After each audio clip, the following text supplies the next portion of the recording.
After Eden's gates closed, Adam and Eve began a new life, one of toil and hope. Cast out from paradise, they faced a world both beautiful and harsh, learning to survive by their own hands. Soon they welcomed their first son, Cain. Eve said, "With the help of the Lord I have brought forth a man." Cain, the firstborn, became a farmer, working the land for food. Not long after, Abel was born. Unlike his brother, Abel became a shepherd, caring for flocks. The brothers grew up side by side, each following a different path, one tied to the soil, the other to the animals. Adam and Eve watched as their sons shaped the beginnings of human life, one rooted, one wandering. The first family was complete: Adam, Eve, Cain, and Abel.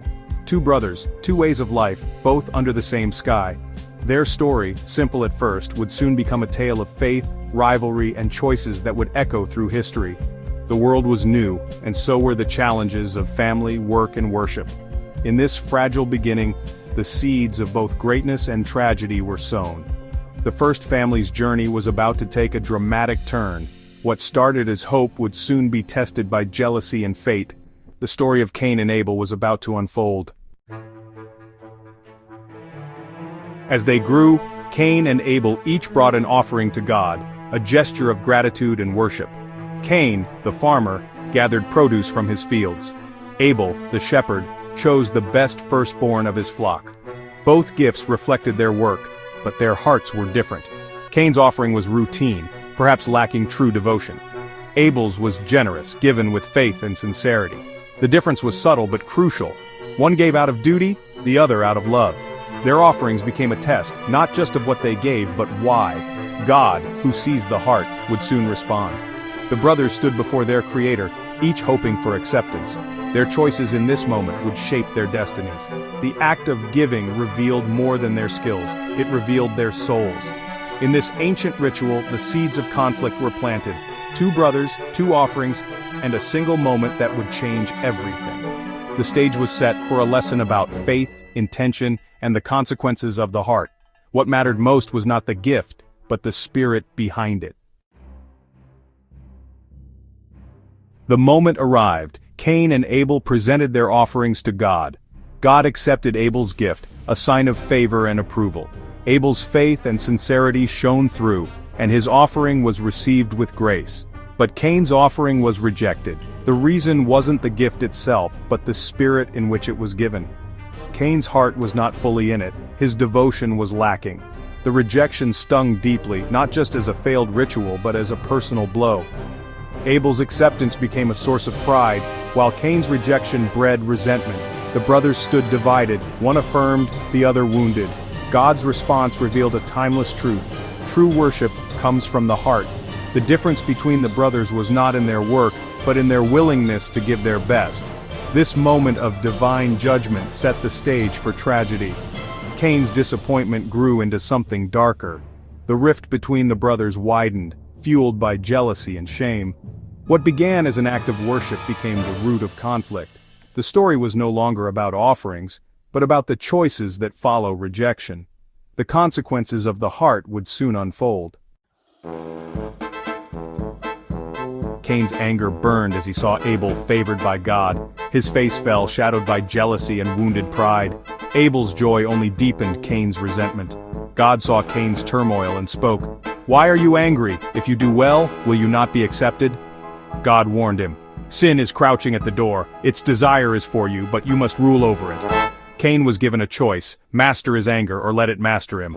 The warning was clear: he could change his path. But Cain ignored the lifeline, letting jealousy fester. The voice of envy drowned out reason and mercy. Sin waited at the door and Cain opened it. His heart hardened, and the bond between brothers was broken. The opportunity for redemption slipped away. Darkness grew where hope once lived. Cain's next move would be driven by rage, not reason. The story was about to turn from rivalry to tragedy.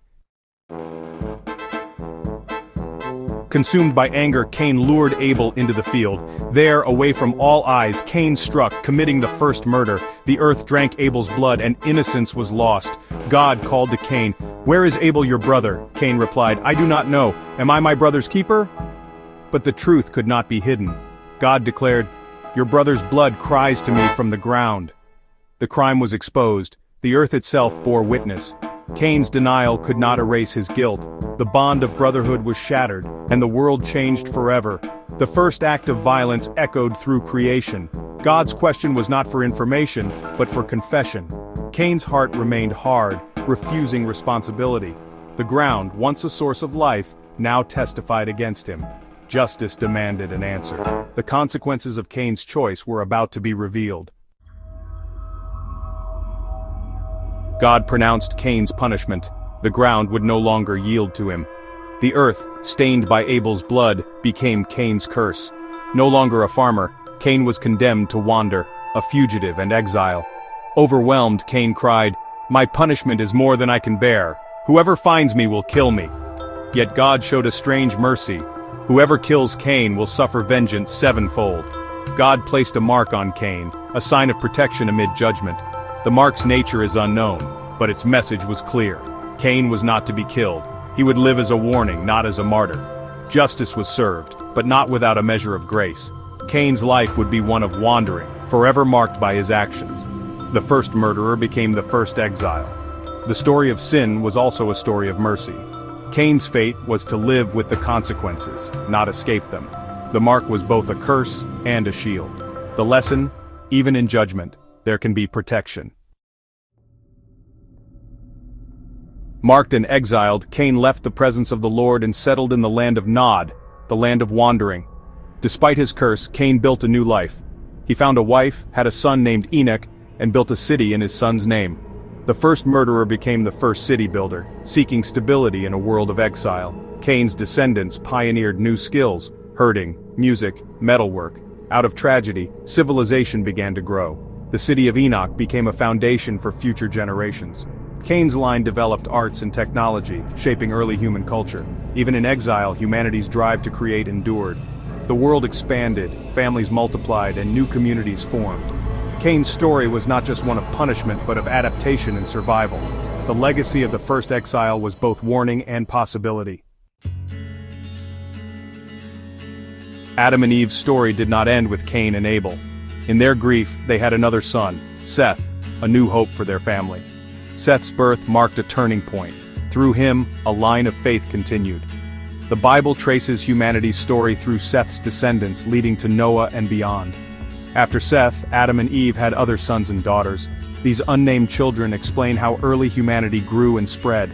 Siblings married, families formed, and the earth was populated.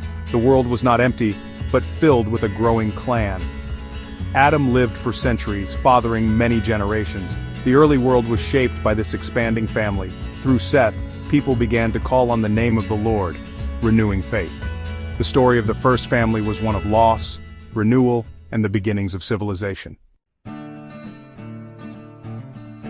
The story of Cain and Abel is more than history. It's a mirror for the human heart.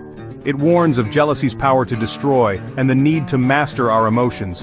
God's words to Cain echo for us. Sin is crouching at the door, you must rule over it. True worship is about sincerity, not just ritual. Abel's faith was accepted. Cain's empty gesture was not. The story asks, are we our brother's keeper? The answer is yes, we are responsible for one another. When we deny this, tragedy follows. Even in judgment, God showed mercy, marking Cain for protection. The tale is about justice, grace, and the struggle between good and evil. The first family's choices set the stage for all humanity. Their story reminds us to give our best, care for others, and face the consequences of our actions.